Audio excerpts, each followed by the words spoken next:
Molly Mahoney from The Prepared Performer, and today we are here for another Quick Tip Tuesday. This is part 3 in our series on belting, so how to be a better belter. The first things that we talked about were making sure that you warm up your head voice, so we did a nice little exercise on lip rolls that was like, we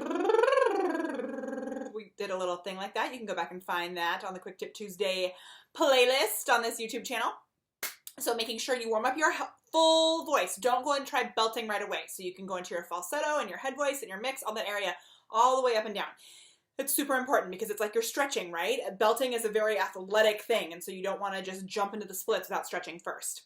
Okay, it might work a few times, but eventually you'll pay for it, right? I'm going to clean my glasses while I'm doing this. Okay, so the next thing that we talked about was breathing and how you have to make sure that you're filling up your whole body with air. And we know that doesn't really happen, right? But it should feel like you're using your whole body to breathe because there is oxygen. Actually, maybe it does happen. Oxygen goes into your bloodstream, right? So I don't know, fill up your entire body with air. You can watch that on the playlist too for the Quick Tip Tuesdays on the Prepared Performers YouTube channel. And then today what we're going to talk about is something that I've touched on a few times in some of my other videos, but I'm going to be a little more specific today. So once you warm up your whole voice, you know that you're supporting your breathing properly, it's a really, really, really great thing to find the perfect vowel shape that allows you to access your high belt. So a lot of people teach that nay, nay, nay, nay, nay, nay, nay, nay, nay, which I think I have it as one of my exercises, and that's something that's great to get a more nasally resonance in there, but I've actually kind of moved away from doing that because it gets us so nasally, and I don't think we need that much nasal resonance when we're belting. And it's also super important to remember that everybody's voice is different. So with most of my students, and with most people in the world, when you're belting, you're going to use a very wide hey! And everybody, if you've seen my videos, you know I love my heys. So when I talk about belting, we use this hey. It forces you to separate. You guys, I'm tired. I'm leaving on a cruise today. Woohoo! So by the time you're watching this, I'm already on a ship. Okay, so you're going to support, not separate, support from your belly, right? Support from your booty if you need to, support from your whole body, and do that calling sound, that hey! Hey! And for women especially, that is awesome. So you can do it like way up here. You play that note, and then you go, hey, hey, right? And it allows you to bring that belt right up in that wide place. I talk about sucking that sound into your head. You're not bringing up a lot of weight and pushing it forward. You're really, hey! But for some people, I have a couple of guy students that doesn't really work for it. And there's two different ways. This is another thing that Andrew shared with me. Andrew Byrne, the most awesome voice coach in the world.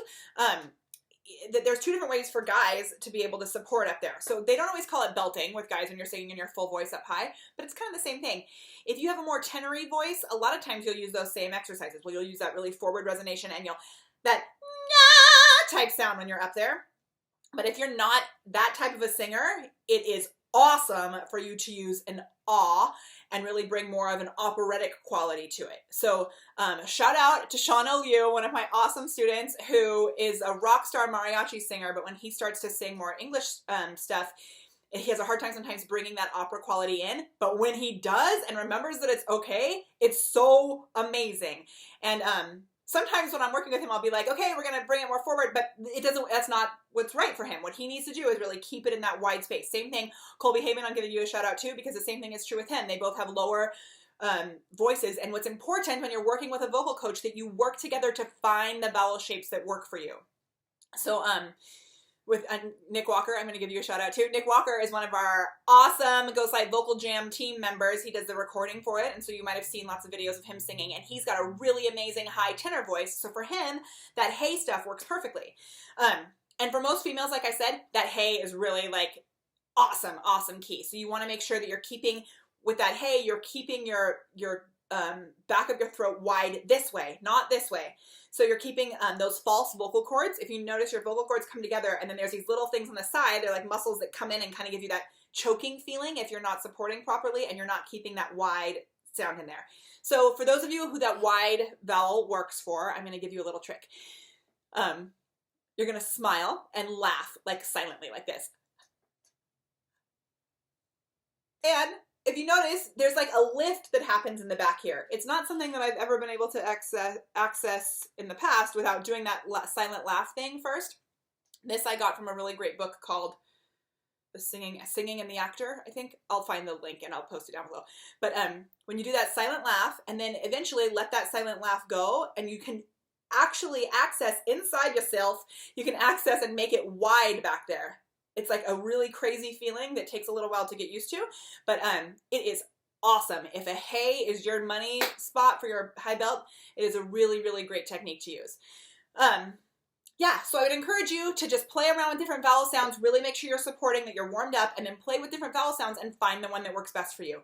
The song, Dear Mr. Gershwin, if you know that song, for some reason, that's like the first song that I was ever able to belt really high. It goes super, super high in that. The word is I thought you needed fruit. And for some reason, I don't know why, but I could belt I thought you needed fruit really, really well. So we would do other songs, and then if I couldn't belt it, I would just start doing I thought you needed fruit, and it would make it work. So it's a really, really, really great technique if you can find that vowel shape. And then what you're going to do is you're going to use vowel modifications. So if that I worked for me, right, that like ha place, then I can go into other notes. If I'm singing an ooh or something, I can sing it I can get that place that I need to, and then slowly start molding my shape of my mouth to get it into the right vowel so that it sounds like the proper word that we're trying to use. So vowel modification is awesome for that. If you have, in May, if you've seen some of the memes people create, like, it's gonna be May, right? That Justin Timberlake song, it's not, it's gonna be May, it's gonna be me. But May is easier sometimes, like, all to do with May, right? Not me, which some people can do both, but not. It's easier for a lot of people to sing it on an A, and then you can kind of, trick yourself back into sounding more like you're singing the right words. Okay, that's all for today. So play with your vowel shape and the shape of your mouth and pay attention to what's happening. And when you find something that works, write it down and then go back to it. When you're having problems, start to think about what are the things that worked for me in the past. And I'm telling you, it's going to be awesome. All right, so if you have a vocal coach, work with them on that, or get together with a friend. Be like, what does this sound like? Get feedback. It's really, really, really, really, really good. Okay, this is your Quick Tip Tuesday. You can find more at thepreparedperformer.com/QTT. And don't forget about our new podcast. Thepreparedperformer.com/podcast has our first few episodes with Anthony Boyer, Agent Anthony Boyer, and you can subscribe, and we'd love it if you left us a review also. Okay, I think that's all, and I'll talk to you later. Bye.